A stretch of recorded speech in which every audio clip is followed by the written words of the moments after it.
बिहार का राजनीतिक घटनाक्रम बहुत तेजी से बदल रहा है। अब न्यूज चैनल्स ये कह रहे हैं कि 28 जनवरी को नीतीश कुमार जो हैं वो भारतीय जनता पार्टी के पाले में न सिर्फ चले जाएंगे बल्कि नए सिरे से शपथ ग्रहण भी होगा और डेप्यूटी चीफ मिनिस्टर होंगे सुशील कुमार मोदी। और दोस्तों, आज राजभवन में नीतीश कुमार पहुंचते हैं, पार्टी के तमाम नेता विधायक मंत्री भी होते हैं, मगर इस मुलाकात में, राजभवन में हुई इस बैठक में तेजस्वी यादव नहीं होते हैं। और जाहिर सी बात है, तेजस्वी यादव की गैर मौजूदगी की वजह से जो है चर्चाओं का बाजार गर्म हो जाता है कि आखिर तेजस्वी क्यों नहीं पहुंचे, क्या गठबंधन खत्म हो गया है। और बात यहां तक नहीं रुकती है। 26 जनवरी है आज दोस्तों, और गणतंत्र दिवस को लेकर समारोह होता है। और इस तस्वीर में देखिए, नीतीश अलग खड़े हैं और तेजस्वी अलग खड़े हुए हैं। जो लोग वहां मौजूद थे उनका यह कहना था कि एक बार भी दोनों ने एक दूसरे की तरफ नहीं देखा। तो घटनाक्रम बहुत तेजी से बदल रहा है। मगर आज मेरे कुछ सवाल हैं दोस्तों। भारतीय जनता पार्टी तो ये कह रही थी ना कि हम अपने दम पर हमें 400 सीटें मिल जाएंगी, तो फिर उन्हें नीतीश कुमार के साथ फिर से गठबंधन क्यों करना पड़ रहा है? क्योंकि पार्टी के नेताओं ने स्पष्ट तौर पर कह दिया था कि नीतीश कुमार के साथ किसी भी कीमत पर वापस जाने का सवाल ही नहीं पैदा होता। अब जिस फॉर्मूले की बात यहां पर आज तक न्यूज चैनल कर रहा है, उसमें नीतीश कुमार एक बार फिर मुख्यमंत्री बनेंगे और Sushil Modi deputy chief minister बनेंगे। यह तो, क्षमा कीजिएगा, मुझे इस शब्दावली का इस्तेमाल नहीं करना चाहिए, मगर यह तो थूक कर चाटने वाली बात हुई ना। सुनिए दोस्तों, सुशील मोदी क्या कह रहे हैं। करीब 35 सेकंड का उनका बयान है। सुनिए वो क्या कह रहे हैं कि दरवाजे कभी बंद नहीं करने चाहिए। चीजों पर हमारी निगाह बनी हुई है और उचित समय पर पार्टी अगर कोई आवश्यकता पड़ेगी तो उचित निर्णय लेगी। तो नीतीश कुमार को कंधा पर ढोने के लिए तैयार है, कब तक हो जाएगा? मंत्री नीतीश कुमार क्या रहेंगे सर, या कुछ जो बातें हो रही थी? देखिए, वो मुझे नहीं मालूम है कि नीतीश कुमार यहाँ रहेंगे, वहाँ रहेंगे, कहाँ रहेंगे। लेकिन मैंने आज दिल्ली में भी कहा था कि राजनीति में कोई दरवाजा परमानेंट बंद नहीं होता।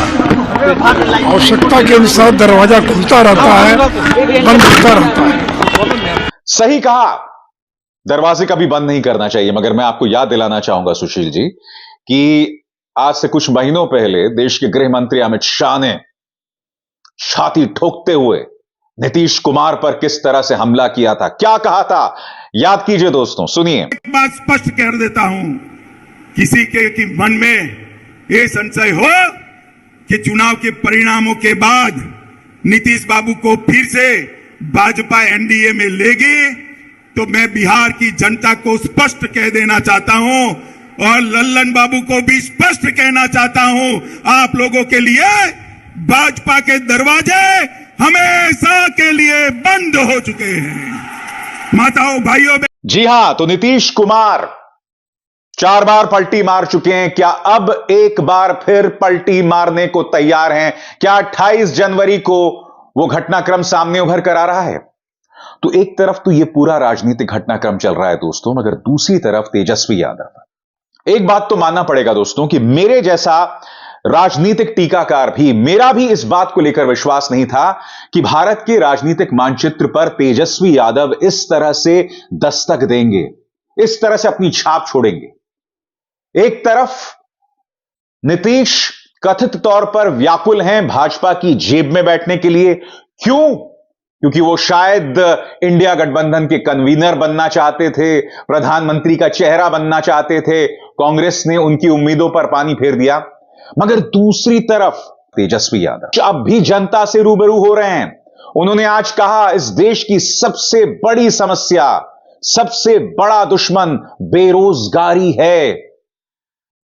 एक तरफ जातीय जनगणना की बात करके जातियों की भागीदारी बढ़ाने की बात करना, और दूसरी तरफ लगातार जनता को यह समझाना कि नौकरी ही समाधान है इस देश की समस्या का। सुनिए आज एक बार फिर उन्होंने क्या कहा। हम पहले भी कहते थे, अभी भी कहते हैं कि सबसे बड़ा अगर कोई दुश्मन है तो बेरोजगारी ही सबसे बड़ा दुश्मन है। और इसके लिए लगातार सरकार ने ऐतिहासिक कार्य किए। लगभग 4.5 लाख से ज्यादा नौकरियां जो है 1.5 साल के अंदर हम लोगों ने देने का काम किया। इससे बड़ा काम आज तक किसी भी देश के राज्य सरकार ने नहीं। मगर बड़ा सवाल ये, एक तरफ तेजस्वी हैं और दूसरी तरफ नीतीश कुमार। मैं आज नीतीश कुमार के 2 बयानात आपको दिखाना चाहता हूं। अभी हाल ही में नीतीश कुमार ने अलग अलग मंचों पर कहा था कि हमें मरना पसंद है मगर भाजपा के पास नहीं जाएंगे। मगर अब क्या हो रहा है? क्या 28 जनवरी को वाकई वो सब होने वाला है जिसकी चर्चा की जा रही है? सुनिए नीतीश ने पहले क्या कहा था, इसीलिए अब जनता ये सवाल उठा रही है। सुनिए, 2 बयान है उनके। मर जाना कबूल है, उनके साथ जाना हमको कभी कबूल नहीं है। ये अच्छी तरह जान लीजिए, समझ लीजिए, सब बोगस बात है। काहे के लिए बोल रहा है? इतना हिम्मत करके फिर मेहनत करके लाला करके हमको किया, क्या क्या कर दिया था? ये बिना मतलब का इनके पिताजी पर सब पर केस फेस करके क्या कर दिया था? अब बिना मतलब का हमको ही करके, और उसके बाद फिर जो हम लोग खत्म किए तब फिर कुछ करने के चक्कर। जीवन भर हम किसी भी तरह से उन लोगों के साथ फिर नहीं जाएंगे। हम लोग साथ जो पुराने समाजवादी हैं एक साथ रहेंगे और बिहार का तो तरक्की करेंगे ही, देश के उत्थान के लिए भी हम लोग मिल करके काम करेंगे। मैं फिर आपसे सवाल पूछना चाहता हूं, क्या राजनीति में ईमानदारी नाम की कोई चीज नहीं है? राजनीतिक शुचिता नाम की कोई चीज नहीं है? क्या बिहार की जनता को आप इस कदर नासमझ समझते हैं कि हर 1 साल में आप पाला पलट लेते हैं, पाला बदल देते हैं? क्या मजबूरी है नीतीश कुमार की अगर वो ऐसा कदम उठाते हैं? क्योंकि मैं आपको बतला दूं दोस्तों, खबर यह भी आ रही है कि लालू प्रसाद यादव ने नीतीश कुमार से बात की है। आखिरी मौके पर कोशिश की जा रही है कि यह गठबंधन ना टूटे, सरकार चलती रहे, क्योंकि लालू प्रसाद यादव भी समझते हैं कि अगर यह गठबंधन टूट गया तो न सिर्फ बिहार के अंदर महागठबंधन को नुकसान है बल्कि राष्ट्रीय तौर पर इंडिया गठबंधन को भी नुकसान हो सकता है। मनोज झा जो कि आरजेडी के सांसद हैं, उन्होंने आज पत्रकारों से रूबरू होकर कहा कि नीतीश कुमार सामने आएं और बताएं हकीकत क्या है। सुनिए वो क्या कह रहे हैं। इतना कहना चाहूंगा कि सब जो चल रहा है या जो आप लोग चला रहे हैं वो तो सब देख रहा है। हम तो सिर्फ इतना कहना चाहते हैं आपसे, आपको स्मरण हो जो लोग भी बिहार में रहे हैं और बिहार के बाहर से आए हैं, 9 अगस्त 22 को जब इस गठबंधन की बुनियाद पड़ी, उस बुनियाद में आदरणीय मुख्यमंत्री नीतीश जी, हमारे राष्ट्रीय अध्यक्ष लालू जी और तेजस्वी जी, बुनियाद की एक एक ईंट जो थी वो ये थी कि मोदी जी की तानाशाही राजनीति, नफरत और घृणा के खिलाफ।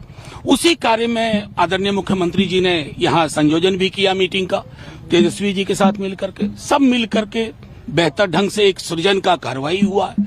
आप देख सकते हैं हालात कितने बदले हैं। तो सीधे तौर पर मैं तो जो देख रहा हूं और जो उससे असमंजस है, मैं मानता हूं थोड़ा कंफ्यूजन है, और माननीय मुख्यमंत्री जी भी देख रहे होंगे कि ये कंफ्यूजन सोशल मीडिया में, मेन स्ट्रीम मीडिया में, अखबारों में चल रहा है। तो जाहिर तौर पर हम तो गठबंधन के मुखिया माननीय नीतीश कुमार जी से ही आग्रह कर सकते हैं कि शाम तक इस कंफ्यूजन को दूर कर दें। ये जो गठबंधन को लेकर संशय बना हुआ है जिससे कि आम जनजीवन भी प्रभावित हो रहा है। और आज ही तेजस्वी जी हमारे डिप्टी सीएम 3-4 जगह से झंडा फहरा के आए, तो उस हिसाब से हमारी तरफ से तो स्पष्ट है।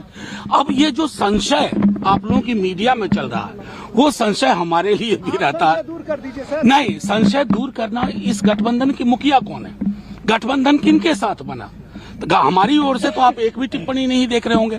तो मैं आग्रह करूंगा हाथ जोड़ के माननीय मुख्यमंत्री जी से कि शाम तक ये जो संशय, कंफ्यूजन, ये इधर उधर, वो सब स्पष्ट हो जाए, ताकि बिहार अपने हित पर, बिहार के युवाओं के हित पर हम जो ये 4-5 दिन से चीजें देख रहे हैं वो खारिज हो जाए। इसके अलावा दोस्तों कुछ और जानकारियां भी मिल रही हैं जो मुझे आप तक पहुंचानी चाहिए। बिहार तक चैनल में छपी इस खबर के मुताबिक बिहार की राजनीति में जारी उठापटक के बीच राबड़ी आवाज से बड़ी खबर सामने आ रही है। सूत्रों के हवाले से खबर है कि राजद सुप्रीमो लालू यादव ने पूर्व चीफ मिनिस्टर जितिन राम मांझी के बेटे संतोष सुमन को उप मुख्यमंत्री पद और लोकसभा की 2 से 3 सीटों को ऑफर किया है। आपको बता दें कि HAM के 4 विधायकों पर लालू की निगाह है। तो सवाल यही किया जा रहा है कि कहीं ऐसा ना हो कि नीतीश कुमार जो हैं वो भाजपा की गोद में बैठे हैं और फिर जनता दल यूनाइटेड के विधायक बड़ी तादाद में राजद की तरफ आ जाएं। खबरें इस बात को भी लेकर हैं कि हो सकता है कि राजद के कुछ विधायक टूट के भाजपा की तरफ चले जाएं। तो कई तरह की सुगबुगाहट है, कई तरह की बातचीत है, मगर तस्वीर मुझे लगता है अगले 2 दिन में ही साफ हो पाएगी। तो दोस्तों, एक तरह से कहा जा सकता है कि मामला जो है वो बहुत बुरी तरह से फंसा हुआ है। कई तरह की खबरें सामने उभर कर आ रही है। मसलन टेलीग्राफ की खबर, इसमें जनता दल यूनाइटेड के जो अध्यक्ष हैं उमेश सिंह कुशवाहा, उनका इंटरव्यू है। उन्होंने कहा है कि भाई इंडिया गठबंधन को छोड़ने का तो सवाल ही नहीं पैदा होता। अब उनका यह बयान नए सिरे से सामने उभर कर आया है, मगर वो एक बात, बहुत दिलचस्प बात कह रहे हैं। उनका कहना है कि कांग्रेस को अपने अहंकार को त्यागना पड़ेगा, सीटों के बंटवारे को लेकर कांग्रेस को लचीला रुख अपनाना पड़ेगा। अब दोस्तों, इस पर गौर करने की जरूरत है। अगर नीतीश कुमार की वजह से तमाम जो लोग हैं, तमाम पॉलिटिकल पार्टीज हैं, वो एक साथ आए, तो इंडिया गठबंधन के कन्वीनर के तौर पर नीतीश कुमार के नाम का ऐलान क्यों नहीं किया गया? आखिर कांग्रेस इससे क्यों पीछे हट रही है? सबसे बड़ी बात, लगातार कांग्रेस को लेकर, इस बात को लेकर शिकायत हो रही है कि एक तरफ तो वो इंडिया गठबंधन की बात करते हैं, मगर फिर उन्हीं के जो स्थानीय नेता हैं, क्षेत्रीय दलों के बारे में अनाप शनाप बातें करते हैं। और ढेरों मिसाल है। आप अगर उत्तर प्रदेश में जाएं तो उत्तर प्रदेश के अंदर अजय राय हैं। अजय राय लगातार अखिलेश यादव पर हमला बोलते रहते हैं। मध्य प्रदेश में जाएं तो कमलनाथ आपके सामने, आपको याद होगा कमलनाथ का बयान मध्य प्रदेश चुनावों से पहले कि कौन है अखिलेश वखिलेश। फिर अधीर रंजन चौधरी लगातार ममता बनर्जी पर हमला बोलते हैं। और जब डेरेक ओब्रायन ने कहा था कि पश्चिम बंगाल में अगर हमने गठबंधन नहीं किया है तो इसकी वजह सिर्फ अधीर रंजन चौधरी हैं, तब आपको याद है अधीर रंजन चौधरी ने क्या कहा था कि डेरेक ओब्रायन एक विदेशी हैं, उन्हें कुछ नहीं पता। क्यों? क्योंकि डेरेक ओब्रायन का नाम ईसाई है, क्रिश्चियन है, इसलिए वो इस तरह की बातें कर रहे हैं। सबसे पहली बात, कांग्रेस जो धर्मनिरपेक्षता की बात करती है और फिर उसके नेता इस तरह के बयानात देते हैं। क्या राहुल गांधी ने किसी तरह का कोई अंकुश बातचीत की अधीर रंजन चौधरी से कि आखिर क्यों वो लगातार ममता बनर्जी पर हमला बोलते हैं? आखिर क्यों उन्होंने डेरेक ओब्रायन के बारे में इस तरह के आपत्तिजनक बयान दिए? तो अगर नीतीश कुमार इंडिया गठबंधन को लेकर कुछ सवाल उठा रहे हैं और अगर उनकी नाराजगी है कि उन्हें जितनी इज्जत दी जानी चाहिए वो नहीं मिल रही है, उन्हें कन्वीनर या संयोजक नहीं बनाया जा रहा है, तो उसकी एक जमीन है। कांग्रेस के नेता लगातार अपने सहयोगी दलों पर हमला बोल रहे हैं, चाहे अधीर रंजन चौधरी हो, चाहे अजय राय हो, चाहे कमलनाथ हो, तमाम नेता। उसी तरह से महाराष्ट्र में भी आप जाइए, वो नाना पटोले हैं, वो भी इसी तरह के बयानात देते रहते हैं। क्यों? आखिर क्यों? कांग्रेस अपने ऐसे नेताओं पर लगाम क्यों नहीं लगाती जो पार्टी का नुकसान कर रहे हैं?